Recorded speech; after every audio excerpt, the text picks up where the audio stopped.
ಪರಿಚಯವನ್ನ ಹೇಳ್ಬೇಕು ಅಂದ್ರೆ ಇವರ ಹೆಸರು KN ಸುಬ್ರಹ್ಮಣ್ಯ, ಅವರ ತಂದೆ ನಂಜುಂಡ ಶೆಟ್ಟಿ, ತಾಯಿ ಜಯಮ್ಮ. ಇವರು ಹಾಸನ ಜಿಲ್ಲೆಯಲ್ಲಿ ಕೊಡನೂರಿನಲ್ಲಿ ಜನಿಸ್ತಾರೆ. Diploma in mechanical engineer.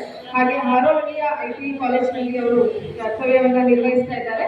ಇವರ ಮೊದಲ ಕೃತಿ ಕಲ್ಲೊಂದು ಕವಿಯಾಗಿ ಕವನ ಸಂಕಲನ, ಮತ್ತೊಂದು ಕಾದಂಬರಿ ಪರ ಊರಿನವನು. ಈಗ ಬಿಡುಗಡೆಯಾದಂಥದ್ದು ಓ ಸನಾತನಃ ಅನ್ನುವಂತಹ ಕಾದಂಬರಿ, the last chance of man.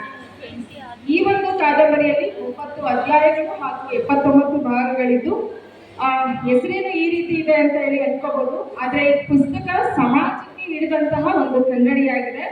ಇದರಲ್ಲಿ ಬರುವಂತಹ ಎಲ್ಲಾ ಪಾತ್ರಗಳು ನಾನು ಮತ್ತೆ ನೀವಾಗೇ ಇರ್ತೀರಾ, ಜೊತೆಗೆ ನಮ್ಮ ಸಮಾಜವೇ ಆಗಿರುತ್ತೆ. ಇದನ್ನ ನೀವು ಯಾತಕ್ಕಾಗಿ ಓದಬೇಕು ಅನ್ನುವಂತ ಒಂದು ಸಣ್ಣ ಹಿಂಟನ್ನ ಕೊಡ್ತೀನಿ. ಈ ಕಥೆ ಆರಂಭವಾಗುವಂಥದ್ದು ಕೊಣನೂರಿನಲ್ಲೇನೆ. ಇಲ್ಲಿ ಒಂದು ಶೈಕ್ಷಣಿಕ ವ್ಯವಸ್ಥೆಯನ್ನ ಇಲ್ಲಿ ತಗೊಂಡು ಬರೀತಾ ಹೋಗ್ತಾರೆ. ಅಲ್ಲಿ ಬರೀತಾ ಹೋಗ್ಬೇಕಾದ್ರೆ ಈಗಿನ ಶೈಕ್ಷಣಿಕ ವ್ಯವಸ್ಥೆಯಲ್ಲಿ ಮಕ್ಕಳು ಯಾವ ರೀತಿ ತಂದೆ ತಾಯಿಯ ನಿರ್ಲಕ್ಷ್ಯದಿಂದ ಹಾಳಾಗ್ತಾ ಇದ್ದಾರೆ ಅನ್ನುವಂಥದ್ದನ್ನ ತೋರಿಸಿ, ಅಲ್ಲಿ ಒಂದು ಇತ್ತೀಚೆಗೆ ನಡೆದಂತಹ ಘಟನೆಗಳಲ್ಲಿ ಒಂದು ಮಗು 6ನೇ ಕ್ಲಾಸ್ 7ನೇ ಕ್ಲಾಸ್ ಓದುವಂತಹ ಮಗು ಗರ್ಭಿಣಿ ಆಗ್ತಾಳೆ. ಅದನ್ನ ಶಿಕ್ಷಣ ವ್ಯವಸ್ಥೆ ಯಾವ ರೀತಿ ಮುಚ್ಚಾಕೊಳ್ಳುತ್ತೆ, ತಂದೆ ತಾಯಿಗಳು ಅದನ್ನ ಯಾವ ರೀತಿ ಸಮರ್ಥಿಸ್ಕೋತಾರೆ, ಮಕ್ಕಳಿಗೆ ಅದನ್ನ ಪ್ರಶ್ನೆ ಮಾಡಿದಾಗ ಆ ತಂದೆ ತಾಯಿಗೆ ಮಕ್ಕಳು ಯಾವ ರೀತಿ ರಿವರ್ಸ್ ಆಗಿ ಪ್ರಶ್ನೆ ಮಾಡ್ತಾರೆ, ಅದ್ ಏನು ಉತ್ತರ ಅಂತ ತಿಳ್ಕೋಬೇಕು ಅಂತಂದ್ರೆ ನೀವು ಇಡೀ ಪುಸ್ತಕವನ್ನ ಓದಲೇಬೇಕಾಗುತ್ತೆ. ಖಂಡಿತ ಈ ಪುಸ್ತಕ ಲೇಖಕರೇ ಹೇಳಿರುವಂತೆ ತಾಳ್ಮೆಯಿಂದ ಓದಿ ಅಂತ ಹೇಳಿದ್ದಾರೆ. ಓದ್ಬೇಕಾದ್ರೆ ಇದ್ಯಾಕೆ ಹಾಗೆ ಅಂತ ಹೇಳಿ ಪ್ರಶ್ನೆಗಳು ಹುಟ್ಟೋದು ಸಹಜ.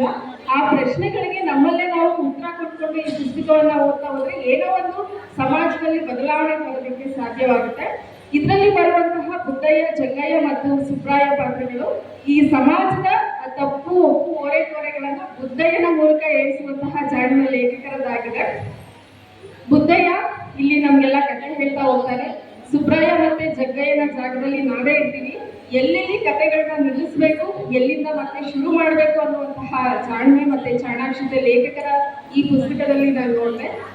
ಇದರಲ್ಲಿ ಎಲ್ಲಾ ರೀತಿಯ ಒಂದು ಸಮಾಜದಲ್ಲಿ ಇರುವಂತಹ ಸಮಾಜದ ಕಟ್ಟುಪಾಡುಗಳಿರ್ಬೋದು, ಧರ್ಮದ ಹೆಸರಿನಲ್ಲಿ ನಡೀತಾ ಇರುವಂತಹ ಬಳಕೆ ಹಾಗೂ ದುರ್ಬಳಕೆ, ಹಾಗೆ ಸಂವಿಧಾನದ ಬಳಕೆ ಹಾಗೂ ದುರ್ಬಳಕೆ, ಕಾನೂನಿನ ಬಳಕೆ ಹಾಗೂ ದುರ್ಬಳಕೆ, ಇರುವಂತಹ ಕೋಮುವಾದಗಳು, ಜಾತಿ ಕಸುಬಿನ ಹೆಸರಲ್ಲಿ ಹುಟ್ಕೊಳ್ಳುವಂತಹ ಜಾತಿಯ ಬಗ್ಗೆ ಎಲ್ಲವನ್ನೂ ಸಹ ಇದರಲ್ಲಿ ತುಂಬಾ ಚೆನ್ನಾಗಿ ಹೇಳ್ತಾ ಹೋಗಿದ್ದಾರೆ.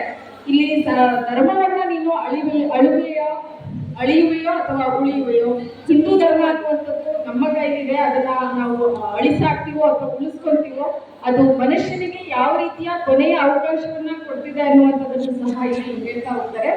The final decision is not your manoeuvre in the born and death, you are ender and.